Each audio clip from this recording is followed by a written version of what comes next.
The dim hum of the control room consoles was punctuated by flickering lights and intermittent bursts of static from outdated communication channels. Lieutenant Kira Voss stared at the main viewport of the starship Eclipse, her brow furrowed. The ship floated in the void, a speck against the backdrop of a sprawling, star-drenched expanse. But today, something was different, something unsettling. "Lieutenant, we've got another anomaly," Ensign Jace Alaric reported, his voice tinged with nervous energy. The young officer was hunched over a glowing console, his hands flitting over its surface like restless birds. Massive energy signatures near the Epsilon drift. Same coordinates as before. Same readings? Kira asked, though she already suspected the answer. This was the third time in as many weeks.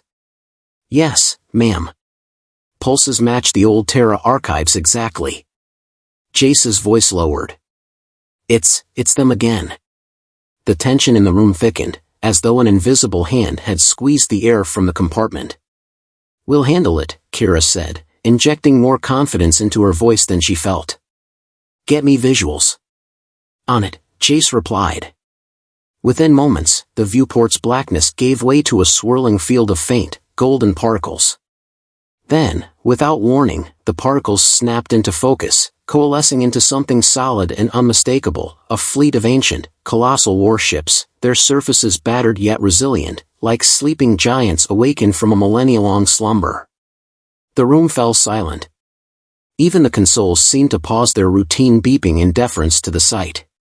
"Holy," muttered Captain Elias Merrick, the ship's commanding officer, who had just entered the room with his trademark swagger.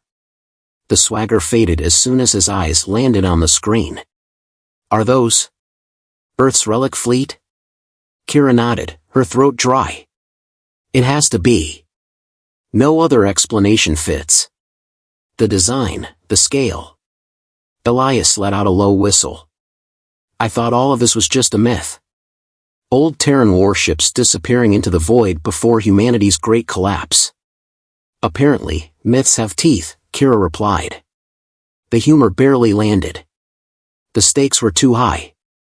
For centuries, humanity had struggled to recover from its fall, splintered across countless colonies, scavenging scraps of lost glory. These warships were more than relics, they were symbols of an era when humanity had ruled the stars unchallenged. And now, after centuries of silence, they had returned. The bridge's atmosphere grew heavier still when the first transmission crackled through the speakers. It wasn't words, at least not at first. It was music, a solemn, haunting melody that seemed to seep into their bones. Then came the voice, deep and resonant, but unmistakably human.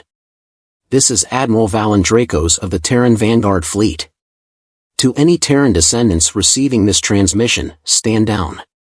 Humanity's legacy must be preserved, at all costs." The message ended abruptly, leaving the room in stunned silence.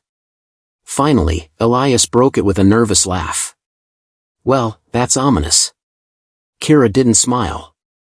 Her mind raced. "Admiral Dracos? That's impossible. He'd be over 600 years old by now. Cloning? Cryogenics? AI?" Jace offered, grasping at straws. "Or it's just someone using the name to intimidate us," Elias added. But even he didn't sound convinced. The authority in that voice, it didn't feel like a bluff. Before they could speculate further, the ship's proximity alarms blared. Kira spun toward the viewport in time to see one of the ancient warships break formation and glide toward them, its massive bulk dwarfing the Eclipse. A single volley from its cannons could vaporize them. "They're locking onto us," Jace warned, his voice a pitch higher than usual. "Evasive maneuvers," Elias ordered, gripping the back of Kira's chair for support. "And hail them. Let's not jump straight to getting obliterated." "Channel open," Jace confirmed, though his hands trembled.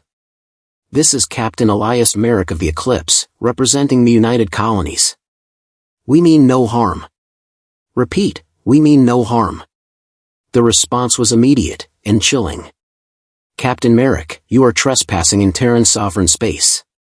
Retreat immediately, or face the consequences." "Sovereign space?" Elias repeated incredulously. Admiral, with all due respect, Terra hasn't been sovereign for centuries. We're all that's left of humanity, scattered and struggling to survive. If you've truly returned to preserve humanity's legacy, then we should be working together, not threatening each other. The silence that followed was unbearable, stretching long enough for doubt to creep into every mind on the bridge. Then the Admiral's voice returned, colder than before. Your survival is irrelevant. Only the legacy matters. What the hell does that mean? Elias muttered. It means we're in deep trouble, Kira replied, her eyes fixed on the looming warship. The tension snapped as the warship fired a warning shot, a beam of energy that grazed the eclipse and sent the smaller vessel spinning. Consoles sparked, and alarms screamed as the crew scrambled to stabilize the ship. They're not bluffing. Jace shouted. No kidding. Elias shot back. Kira, options? She didn't answer immediately, her mind racing through 1,000 possibilities. Running was futile, they'd never outpace these relics. Fighting was suicide, their weapons were little more than pea shooters by comparison. But negotiation, maybe, just maybe, they could find a crack in the Admiral's iron resolve. Patch me through, Kira said, standing tall despite the chaos around her. Elias hesitated but nodded. You're on. Taking a deep breath, Kira spoke. Admiral Dracos, this is Lieutenant Kira Voss. If you're truly here to preserve humanity's legacy, then you must realize what's at stake. Destroying us achieves nothing. We're not your enemies. We're your descendants, your inheritors. If there's even a shred of humanity left in you, you'll hear us out. The seconds that followed felt like an eternity. Then, against all odds, the warship halted its approach. Lieutenant Voss, the Admiral's voice rumbled, softer now but no less commanding. Your words are bold. But words alone will not determine your worth. Prepare to board. We will assess your claims. The channel closed, leaving the bridge in stunned silence. Elias was the first to recover. Well, that's one way to avoid getting obliterated, he said, though his grin was forced. You sure about this, Kira? No, she admitted. But it's our only chance. The crew began preparing for what would undoubtedly be the most important meeting in human history. As the docking clamps engaged and the airlocks hissed open, Kira steeled herself for whatever lay ahead. The stakes couldn't have been higher. Humanity's future hung by a thread, and the ghosts of its past were holding the scissors.